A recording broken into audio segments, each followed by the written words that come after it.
Hello students friends, welcome to TCA maths मस्ती। इस lecture में हम लोग प्रोबेबिलिटी डिस्ट्रीब्यूशन के क्वेश्चंस को डिस्कस करने वाले हैं जो एमएसटी सीईटी 2022 के अंदर पूछे गए हैं। ओके, तो चलिए स्टार्ट करते हैं। फर्स्ट क्वेश्चन देखेंगे। आपको दे रखा है, इन अ पिज़्ज़ा हट following distribution is found for the daily demand. Number of pizzas और इसकी प्रोबेबिलिटीज़ दे रखी हैं। आपको क्या फाइंड आउट करना है? Expected daily demand and variance. That means expected value और वेरिएंस को फाइंड आउट करना है। तो एक्सपेक्टेड वैल्यू मीन्स मीन क्या होता है? सिग्मा एक्स आई इंटू पी आई हो जाता है। मीन्स करस्पॉन्डिंग एक्स की वैल्यूज़ को उसके प्रोबेबिलिटी से मल्टीप्लाई करके ऐड कर लेंगे। तो ये बनेगा 5 into 0.07 plus 6 into 0.2 plus 7 into 0.3 plus 8 into 0.3 plus 9 into 0.07 plus 10 into 0.06। Okay, तो ये बन जाएगा आपका 0.35 plus 1.2 plus 2.1 plus 2.4 plus 0.63 plus 0.6। तो इसको ऐड कर लेंगे तो ये आ जाएगा हमारा 7.28 आ जाएगा। ओके, तो 7.28 मीन्स ये देखें ए, सी या डी ऑप्शन हो सकता है। ओके, अब वेरिएंस को फाइंड आउट करना है। तो वेरिएंस ऑफ एक्स क्या होता है? ये होता है sigma x I square into P I minus square of the mean. Okay, तो इसमें इस क्वांटिटी को हम फाइंड आउट कर लेते हैं। Sigma x I square into P I means corresponding x की वैल्यूज़ को स्क्वायर करके करस्पॉन्डिंग प्रोबेबिलिटी से मल्टीप्लाई करके ऐड कर लेंगे। ओके, तो ये बन जाएगा 25 इंटू 0.07, 5 का स्क्वायर और इसकी प्रोबेबिलिटी से मल्टीप्लाई कर लेंगे, plus 36 into 0.2 plus 49 into 0.3 plus 64 into 0.3 plus 81 into 0.07 plus 100 into 0.06। तो इनको हम मल्टीप्लाई करके ऐड कर लेंगे तो ये बन जाएगा आपका 1.75 plus 7.2 plus 14.7 plus 19.2 plus 5.67 plus 6। Okay, plus 6। तो इनको हम ऐड कर लेंगे तो ये बन जाएगा 54.52। ओके, अब यहाँ पे हमें वेरिएंस को फाइंड आउट करना है। तो यहाँ से कह देंगे देयरफॉर वेरिएंस ऑफ एक्स। तो ये फॉर्मूला होता है sigma x I square into P I minus square of the mean. Okay, तो यहाँ से आपका बन जाएगा, इसकी वैल्यू को हमने फाइंड आउट कर लिया 54.52 माइनस 7.28 होल स्क्वायर, मीन का स्क्वायर, मीन आपको दे रखा है। तो ये बन जाएगा 54.52 माइनस ये बन जाएगा अप्रोक्सीमेटली ये बन जाएगा 52.99 बनेगा और इसकी वैल्यू आ जाएगी कितनी आएगी? 1.52 आ जाएगी। ओके, तो ये वेरिएंस हो जाएगा। तो चेक कर लें, वेरिएंस मीन आपका 7.28 और वेरिएंस 1.52। तो यहाँ पे देखेंगे आपका ये ए ऑप्शन मैच हो जाएगा। तो ए ऑप्शन आपका करेक्ट ऑप्शन हो जाएगा। ओके, कैलकुलेशन न्यूमेरिकल है तो थोड़ा सा आराम से करेंगे। नेक्स्ट क्वेश्चन आपको गिवन है, ये आपको प्रोबेबिलिटी डिस्ट्रीब्यूशन दे रखा है। We have to find the value of K. तो देखेंगे ये प्रोबेबिलिटी डिस्ट्रीब्यूशन है तो सिग्मा पी आई ये 1 होता है। दैट मीन्स ये प्रोबेबिलिटी डिस्ट्रीब्यूशन है तो सभी प्रोबेबिलिटीज़, कंडीशन क्या होता है? सभी प्रोबेबिलिटीज़ पॉजिटिव होंगी और सबका सम 1 होता है। तो यहाँ से कह सकते हैं k plus 1/6 plus 3/8 plus 2k plus 1/12 should be equals to 1।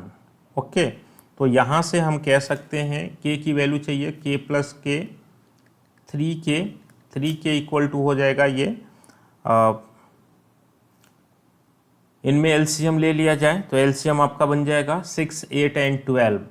तो इसको इधर कर लेते हैं 1 माइनस 1/6 प्लस 3/8 प्लस 1/12 ट्रांसपोज करेंगे तो सभी निगेटिव हो जाएंगे। तो ये बन जाएगा 1 माइनस एलसीएम बन जाएगा 6, 8 एंड 12 का एलसीएम हो जाएगा 24। तो ये बन जाएगा 4 प्लस 9 प्लस 2।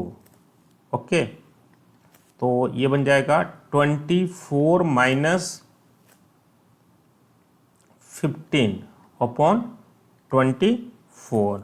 ओके, तो ये बन जाएगा आपका ये 3k की वैल्यू आ जाएगी। तो यहाँ से आप देखते हैं 3k बन जाएगा 9 अपॉन 24, 3 से कैंसिल कर लेंगे तो k की वैल्यू यहाँ से आपकी बन जाएगी 3 अपॉन 24। तो ये प्रोबेबिलिटी डिस्ट्रीब्यूशन है, तो k की वैल्यू हो जाएगी 3 अपॉन 24, या इसको सिंप्लीफाई कर लें तो 1/8 बन जाएगा। तो 1/8 यानी कि ए ऑप्शन आपका करेक्ट हो जाएगा। Okay, now see next question is similar type का क्वेश्चन है। A probability mass function of discrete random variable x is given, find ex। तो ex को फाइंड आउट करने के लिए पहले c को फाइंड आउट करना पड़ेगा। तो c के लिए हम क्या करेंगे, ये डिस्क्रीट रैंडम वेरिएबल का प्रोबेबिलिटी मास फंक्शन है, तो हमें पता है सभी प्रोबेबिलिटीज का सम 1 हो जाता है। तो यहाँ से कह देंगे सभी x की वैल्यूज़ के लिए, तो x की वैल्यू 1 लेंगे तो क्या देगा c अपॉन 1, x की वैल्यू 2 लेंगे तो क्या देगा c अपॉन 2 का क्यूब हो जाएगा यानी कि 8, प्लस c की वैल्यू 3 लेंगे तो ये बन जाएगा x की वैल्यू 3 लेंगे तो ये बन जाएगा c अपॉन 27, और ये सभी प्रोबेबिलिटीज का सम 1 हो जाएगा। बाकी के लिए आपको दिख रहा है 0 देगा। तो यहाँ से c को कॉमन कर लेंगे तो ये बन जाएगा 1 plus 1/8 plus 1/27 is equals to 1। Okay, तो इसको हम सिंप्लीफाई कर लेते हैं तो c इंटू एलसीएम आपका बन जाएगा 8 एंड 27, ये बन जाएगा 256 आ जाएगा एलसीएम। ओके, 256 नहीं आएगा, 8 इंटू 27 डेट इज 216 आ जाएगा। ओके, तो ये बन जाएगा 216 प्लस 27 प्लस 8 बन जाएगा इक्वल्स टू 1। तो यहाँ से आप देखेंगे c इंटू ये ऐड कर लेंगे तो आपका बन जाएगा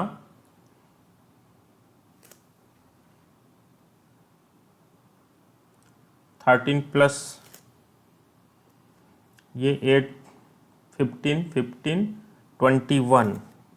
ओके, ये बन जाएगा ऐड कर लेंगे तो 251 अपॉन 216, और इसकी वैल्यू हो जाएगी आपकी 1। तो यहाँ से c की वैल्यू हो जाएगी 216 अपॉन 251। ओके, तो ये रिक्वायर्ड वैल्यू ऑफ c आपको मिल जाएगा। तो यहाँ से देखेंगे आपका कौन सा ऑप्शन करेक्ट हो जाएगा।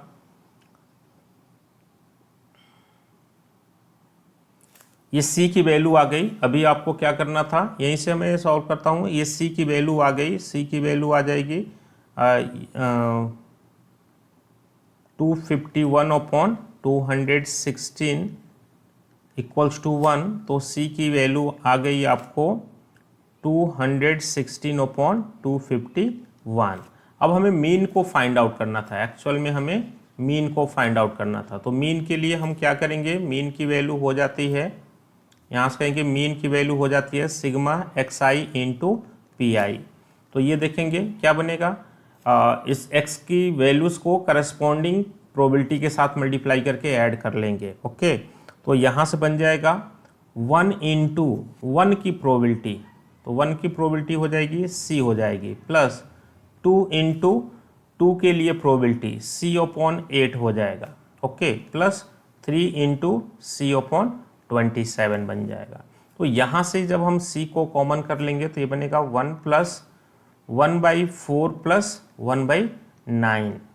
ओके, तो ये हो जाएगा c की वैल्यू हम रखेंगे 216/251 इंटू, यहाँ पे एलसीएम आपका बन जाएगा 36 बन जाएगा, तो ये बनेगा 36 प्लस 9 प्लस 4 आ जाएगा। तो ये वैल्यू आ जाएगी 216/251 इंटू, ये बन जाएगा आपका 49/36। तो इसको हम सिंप्लीफाई कर लेंगे तो ये फाइनली हमारा आंसर आ जाएगा 294 कैंसिल करके फिर से मल्टीप्लाई कर लेंगे तो ये बन जाएगा 251। ओके, तो ये हमारा इसके मीन की वैल्यू हो जाएगी। तो देखेंगे 294/251, डेट इज ए ऑप्शन ही आपका करेक्ट हो जाएगा। ओके,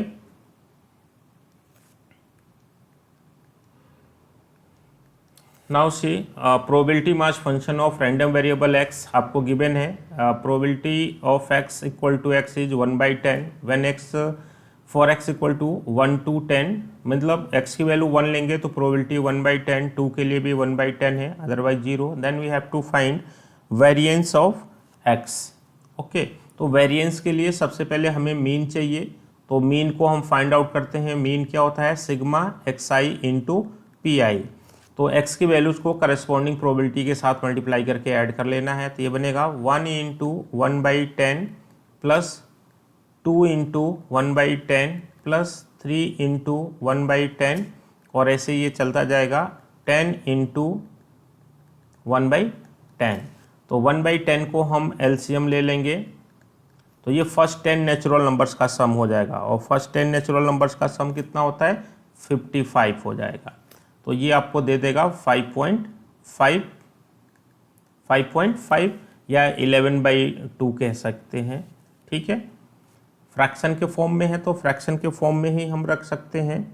इसको 5 से कैंसिल कर दें तो 5 1 जा 5, 5 1 जा 5, 5 2 जा 10। ओके, अब यहाँ पे वेरिएंस के लिए हमें क्या चाहिए? xi स्क्वायर इंटू पी आई। तो यहाँ पे देखेंगे कि सबकी प्रोबेबिलिटी तो सेम होगी, 1/10 होगी। xi का स्क्वायर जो बनेगा वो ऐसा बनेगा 1 square plus 2 square plus 3 square up to ये जाएगा 10 स्क्वायर तक जाएगा। तो ये फर्स्ट 10 नेचुरल नंबर्स के स्क्वायर्स का सम है। तो क्या होता है? 10/6 into 10 plus 1 into 2 into 10 plus 1 upon 10। Okay, तो यहाँ से 10 से 10 आपका कैंसल आउट हो जाएगा और ये दे देगा 11 इंटू 21 अपॉन 6। तो ये कैंसिल कर सकते हैं, 3 2 जा 6, 3 7 जा 21। तो ये बन जाएगा 11 इंटू 7/2 हो जाएगा। अब यहाँ से हमें वेरिएंस फाइंड आउट करना है, तो यहाँ से कह सकते हैं therefore variance of x equal to, क्या फॉर्मूला होता है? Sigma xi square into P I minus square of the mean. Okay, तो इसकी वैल्यू को हमने फाइंड आउट कर लिया, 11 इंटू 7/2 माइनस मीन का स्क्वायर, और मीन क्या है? 11/2 का होल स्क्वायर। तो यहाँ से 11/2 को हम कॉमन कर लें तो ये 7 माइनस 11/2 बच जाएगा। तो ये बनेगा 11/2 इंटू 14 माइनस 11, तो 14 माइनस 11 डेट इज 3/2। तो ये बन जाएगा आपका 33/4। तो 33/4 यानी कि देखेंगे सी ऑप्शन आपका करेक्ट हो जाएगा। Okay, now see next question is a fair dice is tossed twice, fair dice is tossed 2 times. Okay, x denotes number of sixes, x denotes number of sixes. Okay, then the probability distribution of x is, number of sixes के लिए probability distribution find out करना है। तो number of sixes को denote कर रहा है तो 0 sixes मिल सकते हैं, 1 6 मिल सकता है या 2 sixes मिल सकते हैं। सिक्सेस की प्रोबेबिलिटी क्या हो जाएगी? 1/6, एंड नॉन सिक्सेस की प्रोबेबिलिटी हो जाएगी 5/6। अब इसके लिए क्या बताना है? Probability distribution. तो यहाँ से कहेंगे Px equal to 0 means pair of dice को थ्रो करते हैं और फेयर डाइस को थ्रो करते हैं 2 टाइम्स, तो 0 सिक्सेस मिले, इसकी प्रोबेबिलिटी क्या होगी? तो फर्स्ट डाइस पे आपको 6 नहीं मिले और सेकंड डाइस पे भी 6 ना मिले, तो ये बन जाएगा 25/36। ओके, तो 25/36 देखेंगे, जीरो सिक्सेस मिलेंगे 1 या 2, तो एक ही ऑप्शन है जिसमें आपको 25/36 दे रखा है। ठीक है, तो ये बी ऑप्शन ही हमारा करेक्ट हो जाएगा। ऑप्शन मिल गया हमें।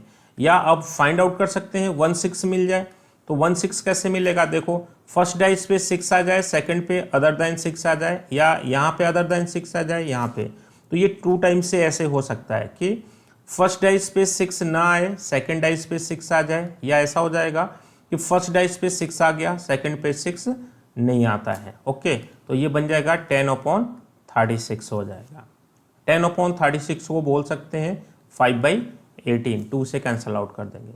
या 2 सिक्सेस मिल जाएं तो ये हो जाएगा फर्स्ट डाइस पे 6 आ गया एंड सेकंड डाइस पे 6 आ गया, तो ये बन जाएगा 1/36। तो अब दिख रहा है क्लियरली बी ऑप्शन आपका करेक्ट है। वैसे यहीं से आपको बी ऑप्शन मिल जा रहा है, तो रिमेनिंग को सॉल्व करने की जरूरत नहीं है। Okay, now see next question is a coin is tossed twice in succession, let X represents the number of tails. X किसको रिप्रेजेंट कर रहा है? एक्स को रिप्रेजेंट कर नंबर ऑफ टेल्स को,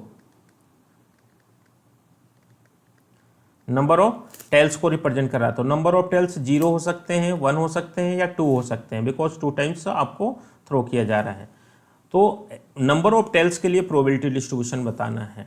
तो नंबर ऑफ टेल्स आपके 0 हो जाएंगे, तो इसकी प्रोबेबिलिटी क्या होगी? फर्स्ट पे हेड आ गया, जैसे 2 टाइम्स कॉइन को 2 टाइम्स टॉस करेंगे तो क्या क्या पॉसिबिलिटी होगी? हेड हेड की पॉसिबिलिटी होगी, हेड टेल की प्रोबेबिलिटी होगी, टेल हेड की पॉसिबिलिटी होगी, और दोनों टेल की प्रोबेबिलिटी होगी। तो कोई हेड नहीं आया, डैट मीन्स दोनों टेल आ गए, तो फर्स्ट डाइस पे फर्स्ट कॉइन पे टेल आ गया और सेकंड पे भी टेल आ गया, तो इसकी प्रोबेबिलिटी हो जाएगी 1/4।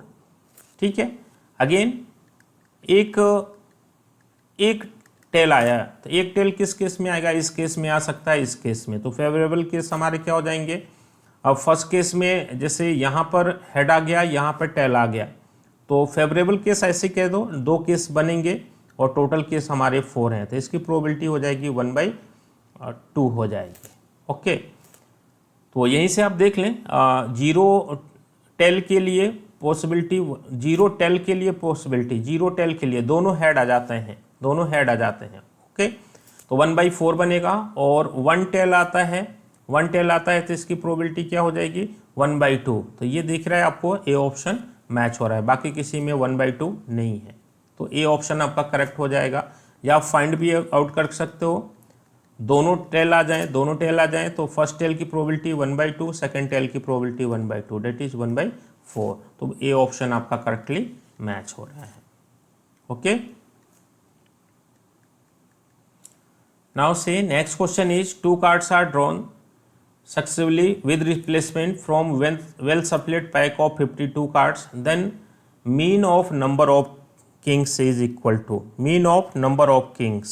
ओके, तो नंबर ऑफ किंग्स के लिए मीन फाइंड आउट करना है। तो देखेंगे 2 कार्ड्स ड्रॉ किए जा रहे हैं, एक्स नंबर ऑफ किंग्स को रिप्रेजेंट कर रहा है, नंबर ऑफ किंग्स को रिप्रेजेंट कर रहा है। ओके, तो नंबर 2 कार्ड्स को ड्रॉ कर रहे हैं, तो नंबर ऑफ किंग्स 0 हो सकते हैं, या एक किंग आ सकता है, या दोनों किंग आ सकते हैं। तो टोटल कार्ड हमारे पास 52 होते हैं, जिसमें 4 किंग होते हैं और नॉन किंग वाले 48 हो जाएंगे। ओके, तो यहाँ पे हम फाइंड आउट कर लें कि कार्ड्स को विद रिप्लेसमेंट के साथ ड्रॉ किया जा रहा है, तो 0 किंग आए तो इसकी प्रोबेबिलिटी क्या हो जाएगी? यानी कि फर्स्ट कार्ड नॉन किंग है, 48 वेज होंगे और टोटल 52 कार्ड हो जाएंगे, और सेकंड भी नॉन किंग है, रिप्लेस कर दिया गया, तो सेकंड की प्रोबेबिलिटी इफेक्ट नहीं होगी, 52। ओके, तो इसको हम सॉल्व कर सकते हैं, 4 से कैंसिल कर दें, 4 1 जा 4, 4 2 जा 8, ये 13 हो जाएगा, अगेन यहाँ पे 12 13, तो ये आ जाएगा 144/169। तो 0 किंग की प्रोबेबिलिटी ये हो जाएगी। 1 किंग की प्रोबेबिलिटी क्या हो जाएगी? तो ये बनेगा कि जैसे फर्स्ट किंग आ गया तो 4/52 आ गया, और सेकंड किंग नहीं आया, 48/52 आ गया। या ऐसा हो सकता है कि पहला किंग नहीं आया और फिर सेकंड किंग आ गया, 4/52। तो इसकी प्रोबेबिलिटी हो जाएगी 4, 13, ये बन जाएगा 12, 13। अगेन ये आपका 4 से कैंसिल कर लिया तो 12, 13, 4, 13, तो इसकी वैल्यू आ जाएगी आपकी 24/169। ओके, और बोथ किंग आ गए तो इसकी प्रोबेबिलिटी क्या आ गई, बोथ किंग आ गए तो फर्स्ट किंग आ गया 4/52 प्रोबेबिलिटी हो जाएगी, और सेकंड किंग की प्रोबेबिलिटी 4/52 आ जाएगी। तो ये कैंसल आउट हो जाएगा 13 टाइम्स में, ये भी कैंसल आउट हो जाएगा 13 टाइम्स में, तो इसकी प्रोबेबिलिटी हो जाएगी 1/169। ओके, अब इस नंबर ऑफ किंग के लिए मीन फाइंड आउट करना है, तो मीन क्या हो जाएगा, सिग्मा xi इंटू पी आई, ये मीन होता है या इसी को हम एक्सपेक्टेड वैल्यू बोलते हैं। तो क्या करेंगे, 0 किंग है तो 0 इंटू 144/169 हो जाएगा, प्लस 1 किंग है तो 1 इंटू 24/169 हो जाएगा, प्लस 2 किंग्स हैं तो 2 इंटू 1/169 हो जाएगा। तो यहाँ से आप कहेंगे ये बन जाएगा, एलसीएम आपका बन जाएगा 169, ये 0 हो गया, ये बनेगा 24 + 2, डेट मीन्स ये बनेगा 26/169। तो 26/169 यानी कि 13 से कैंसिल कर सकते हैं हम लोग, 13 2 जा 26, 13 जा 169, तो इसकी वैल्यू आ जाएगी 2/13। 2/13 मीन्स किंग के लिए जो मीन बन जाएगा 2/13, डेट इज डी ऑप्शन आपका करेक्ट हो जाएगा। Okay okay, thank you. Channel को लाइक कीजिए, शेयर कीजिए एंड सब्सक्राइब कीजिए। ओके।